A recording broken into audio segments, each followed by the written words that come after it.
ఈరోజు మనం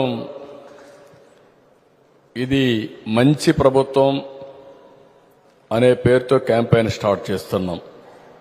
అటు కేంద్రంలో కానీ ఇటు రాష్ట్రంలో కానీ ప్రజాప్రభుత్వాలు ఉన్నాయి, ప్రజల కోసమే పనిచేస్తున్నాయి, ఒక గుడ్ గవర్నెన్స్ ఇస్తున్న దాని టైటిల్ పెట్టి దీన్ని కూడా కొంచెం మేము మాడిఫై చేస్తాం. యాడ్ 7ని కూడా రెండు ప్రభుత్వాలు చేసిన పనుల్ని మన ప్రజల్లోకి తీసుకెళ్దాం.